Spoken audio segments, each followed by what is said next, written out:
Siang ini Anda menerima panggilan untuk proses rekrutmen pada sebuah perusahaan. Ketika Anda bekerja untuk mengikuti rekrutmen tersebut, di tengah perjalanan Anda melihat kerumunan orang di pinggir jalan dan ternyata telah terjadi kecelakaan dengan korban tabrak lari. Sedangkan Anda harus segera mungkin sampai di perusahaan untuk memulai seleksi. Nah, bagaimana nih sikap kita? Kan luar biasa nih ya dilemanya nih.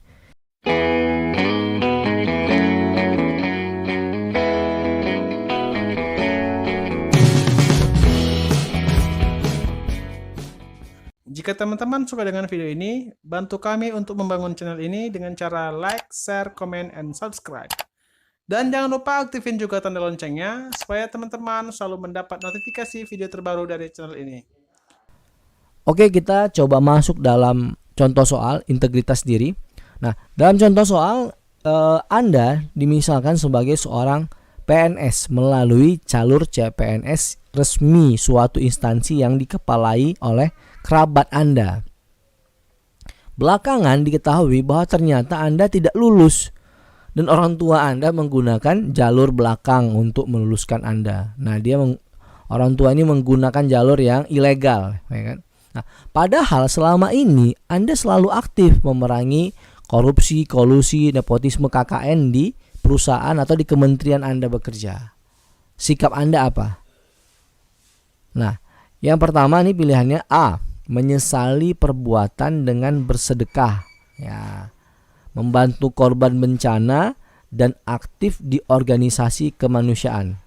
Cukup nggak kira-kira menyesali perbuatan? Oke, kita simpan dulu ya. Yang kedua, yang B, menasihati orang tua dan melaporkan pada pihak berwenang. Wah, ini berani banget ya, nasihatin orang tua, habis itu melaporkan kepada pihak berwenang. Tapi kedua-duanya benar secara secara hukum positif dia benar. Yang C adalah mengakui. Nah, mengakui kecurangan orang tua di depan semua orang dan menunggu keputusan instansi. Nah, ini juga benar ya. Dia mengakui, kemudian memberikan kesempatan kepada instansi untuk mengambil keputusan karena memang punya hak itu instansi kan. Yang D, menyesali perbuatan, tetap tenang dan tidak gegabah karena sulit memecat PNS. Nah, ini ada kata-kata menyesali tapi sepertinya lebih pasif ya. Yang E, meminta maaf dan melaporkannya ke pihak yang berwenang. Ini juga benar ya, meminta maaf dan melaporkannya ke pihak berwenang. So, kita bilang hampir 5 poin atau 5 opsi ini nggak ada yang salah ya, benar semua. Nah, inilah kesulitannya dalam menjawab pertanyaan-pertanyaan dengan tipikal HOTS. Karena memang HOTS ini ya kalau bahasa kasarnya nih benar aja semua gitu ya kan. Nah, tetapi kita kan nggak mungkin ini 5 poin semua. Pasti ada yang poinnya 1, 2, 3, 4, dan 5. Nah, kemampuan kita untuk mengidentifikasi minimal kita bisa mengidentifikasi pilihan 4 dan 5. Nah, kira-kira yang mana ya yang 4 dan 5? Iya, oke. Yang memiliki poin paling penting adalah dalam penerapan integritas diri, yang paling penting adalah kita menerapkan kondak atau panduan atau pedoman atau hukum positif yang ada di situ. Itu yang paling penting. Ya, karena kita bicara soal attitude kan, soal sikap atau akhlak. Nah, atau kepatuhan terhadap peraturan dan perundang-undangan. Nah, ini dia kalau dari poin-poin yang ada, maka ya ini harus dilaporin ke pihak berwenang kan, pihak berwenang. Nah, ini kemudian keputusan instansi, ya kan. Nah, ini yang paling penting nih, B sama C. Yang A, D sama E ada lagi nggak? Iya, betul lagi, yang satu lagi yang E. Jadi A dan D ini nggak akan mungkin masuk dalam pilihan 4 dan 5, ya kan? Karena di sini nggak ada nih kalimat-kalimat yang berkaitan dengan kepatuhan kita terhadap hukum positif. Nah, jadi jangan pernah pilih nih. Nah, dari 3 pilihan B, C, dan E, kira-kira yang mana ya yang 4, 5 ya? Nah, kita coba perhatikan nih, menasihati orang tua ya, luar biasa nih. Melaporkan pada pihak yang berwenang. Yang ketiga, yang C, mengakui kecurangan dan menunggu keputusan instansi. E, meminta maaf dan melaporkan ke pihak berwenang. Iya, jadi dalam konteks integritas diri ya, dalam konteks ini kita juga, karena kita sebagai karyawan, ingat ya, tadi kita kan karyawan ya, bukan pengambil keputusan, ya kan? Maka yang paling penting yang kita lakukan adalah menunggu keputusan instansi. Kan kita sudah lapor di sini. Kan lapor kita mengakui kecurangan kan berarti melapor ya. Di depan semua orang, jadi orang tahu. Habis itu kita menunggu keputusan instansi. Karena bukan kita yang pengambil keputusan, kita kan cuma karyawan. Nah, inilah poin yang paling tinggi dari ketiga pilihan tersebut. Ya. Nah, coba kita lihat penjelasannya. Indikator tidak mudah terpecah antara prinsip, sikap, dan perbuatan. Nah, itu adalah kekuatan dari integritas diri ya.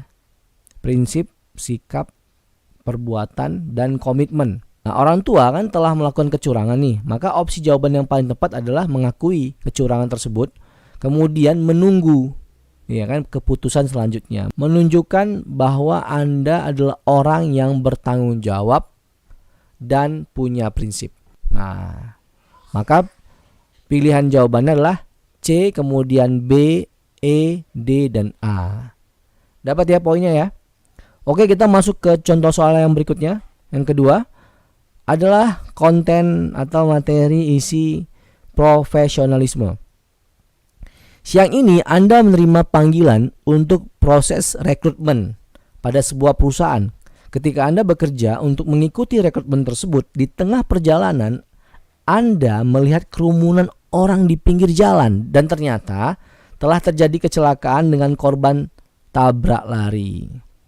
Sedangkan Anda harus segera mungkin sampai di perusahaan untuk memulai seleksi. Nah, bagaimana nih sikap kita? Kan luar biasa nih ya dilemanya nih. Nah, pilihan pertama adalah A, tetap melanjutkan pekerjaan atau perjalanan untuk tepat waktu mengikuti tes pekerjaan. Nah, ini bagus ya.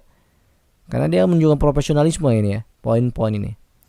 Yang kedua, mengabaikannya karena harus mengikuti tes yang akan dimulai sebentar lagi. Luar biasa juga ini ya. Yang C, tetap melanjutkan perjalanan setelah yakin ada orang lain yang menolong. Nah, ini menarik juga kan?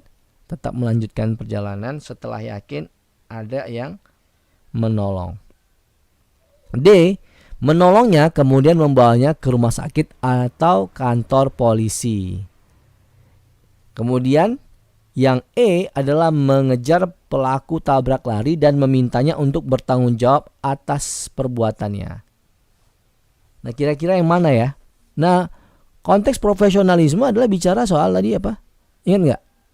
Profesionalisme itu bicara tentang apakah kita bertanggung jawab atas apa-apa yang telah menjadi tugas dan kewajiban kita.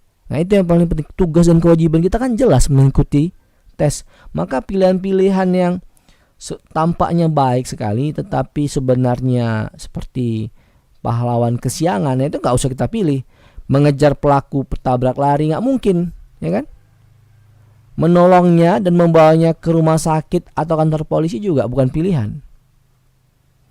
Ya, nah pilihannya adalah A, B, dan C. Tapi di mana nih kita yang yakin ini nih? Nah, untuk meningkatkan profesionalisme di saat yang sama tapi kita melihat ada kecelakaan, maka kita melakukan tetap pilihan yang paling utama adalah A. Ini poin 5-nya. Loh, tapi kesannya kenapa ini kayaknya tampaknya seperti nggak peduli sama sekali ya.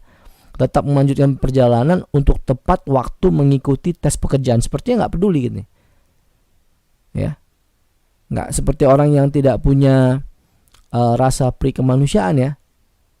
Kenapa bisa seperti itu? Nah, kalau kita baca soal HOTS tadi, coba perhatikan. Di tengah perjalanan Anda melihat kerumunan orang di pinggir jalan dan ternyata telah terjadi kecelakaan dengan korban tabrak lari. Nah, di saat terjadi kecelakaan itu sudah ada kerumunan orang di pinggir jalan. Berarti banyak sekali. Berarti kemungkinan orang itu akan dibantu atau ada orang yang mengurus itu amat sangat tinggi. Jadi kita nggak perlu ikut-ikut mengerumun ya seperti kebiasaan kita ya. Kalau ada kejadian kita datang, orang Indonesia kebanyakan seperti itu kan. ada kejadian kita beramai-ramai jadi melihat juga nggak perlu kan, karena ada kemungkinan besar ada orang ataupun ada petugas yang telah mengurus beliau, ya kan. Bukan berarti kita tidak peduli, tapi kita sangat meyakini bahwa sudah ada yang mengurus korban tabrak lari tersebut, karena dia nggak sendirian, banyak sekali orang yang sudah ada di pinggiran jalan. Jadi yang perlu kita lakukan adalah tetap melanjutkan perjalanan untuk tepat waktu mengikuti tes pekerjaan. Paham ya? Poin profesionalismenya dikedepankan.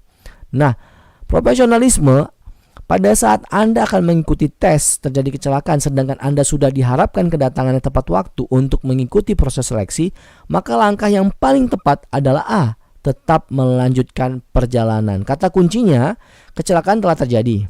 Ya, pada saat Anda sampai di lokasi tabrak lari dan di sana ada banyak orang lain yang bisa membantu. Jadi baca soalnya juga harus hati-hati. Ya, jangan bagian per bagian tetapi tidak dihubungkan. Jadi kita harus membaca soal secara terintegrasi atau terpadu, komprehensif lah baca soalnya ya. Nah, jadi pemahaman profesionalisme ini yang paling penting adalah diharapkan kedatangannya tepat waktu untuk mengikuti proses seleksi. Nah, ini dia pilihan jawabannya ya, A, B, C, D, dan E. 4-nya itu adalah B ya. Yang 5-nya adalah A. Ini A dan B.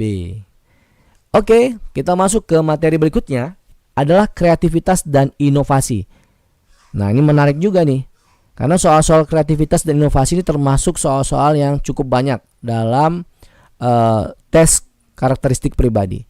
Yang pertama kreativitas dan yang kedua inovasi. Kreativitas, ingat ya, kreativitas itu lebih ke masalah penerapan dari ide inovasi itu sendiri. Sementara inovasi masih dalam tataran ide. Itu bedanya antara kreativitas dan inovasi. Oke, kita baca aja langsung contoh soal berikut ini. Semenjak musim kemarau melanda negeri ini, terutama di daerah tempat tinggal Anda, membuat masyarakat di sekitar harus berhemat dalam penggunaan air untuk kebutuhan rumah tangga dan keperluan sehari-hari lainnya. Satu-satunya sumber air itu berasal dari perusahaan daerah air minum atau PDAM yang mengalir di setiap rumah warga.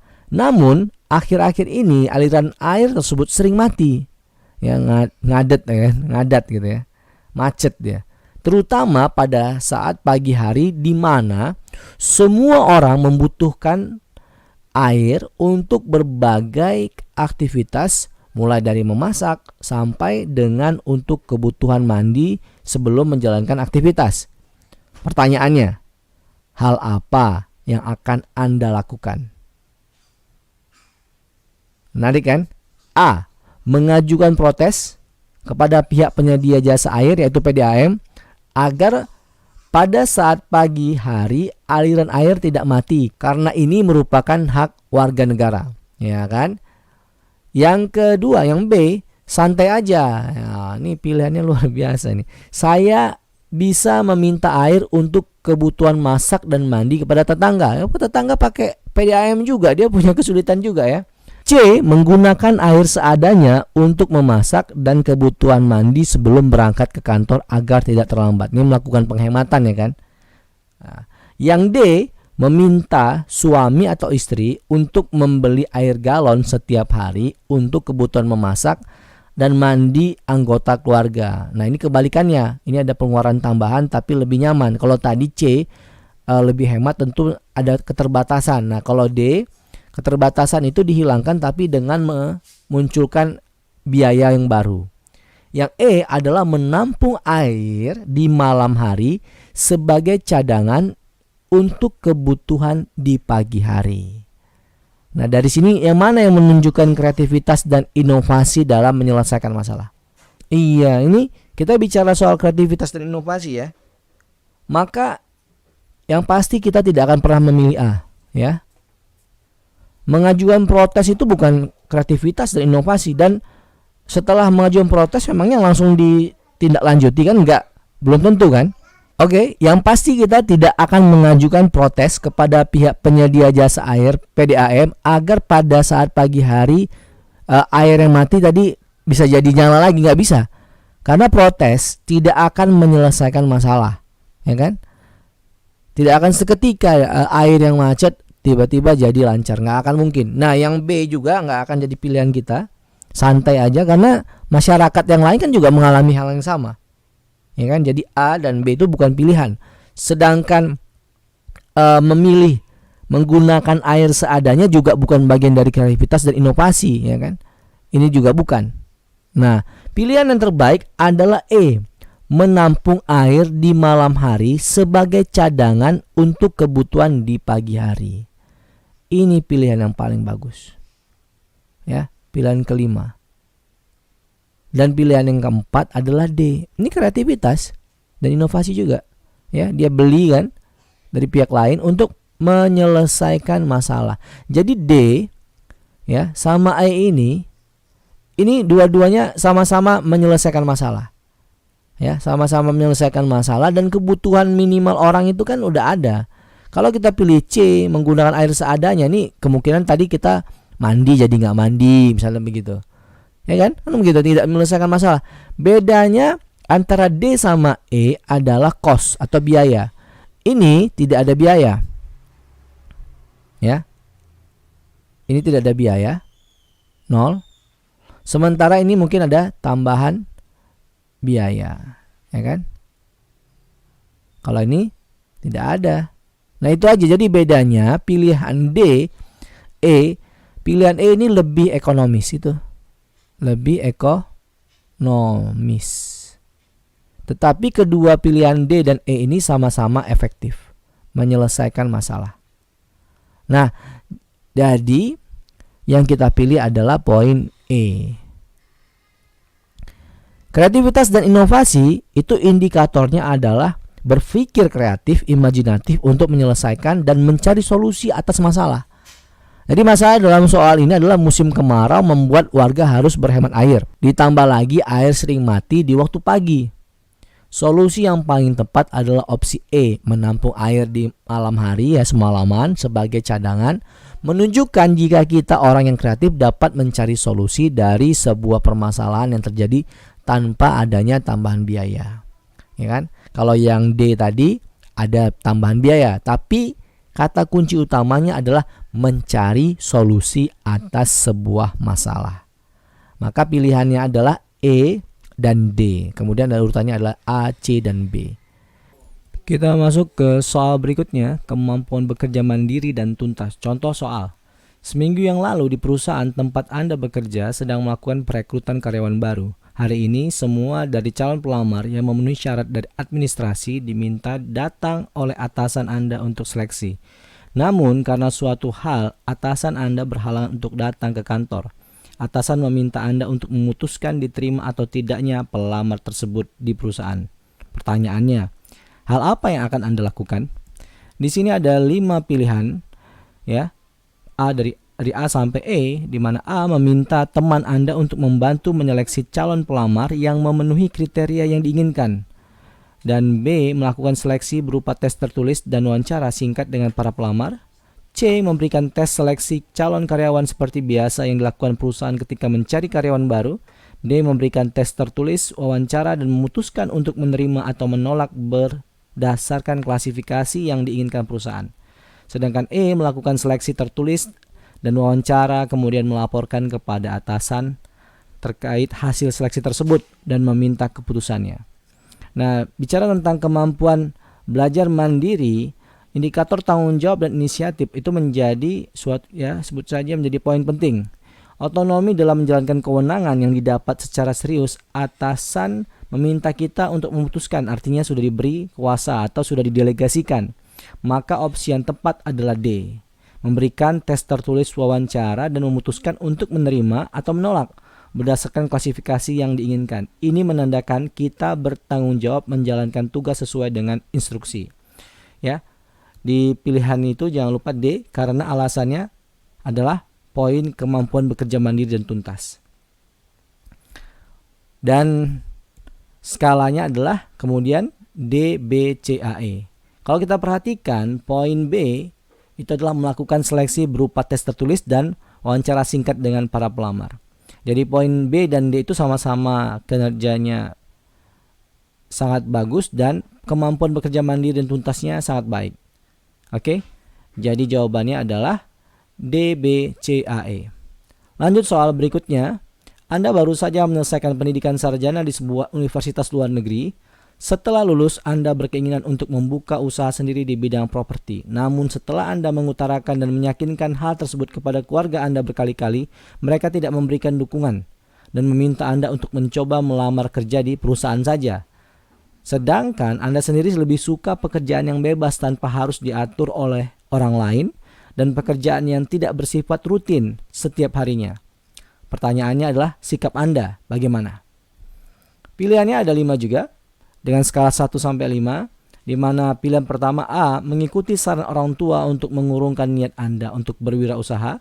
B, meminta orang tua mau mendukung keinginan Anda. C, meyakinkan orang tua jika Anda bisa sukses dengan berwirausaha.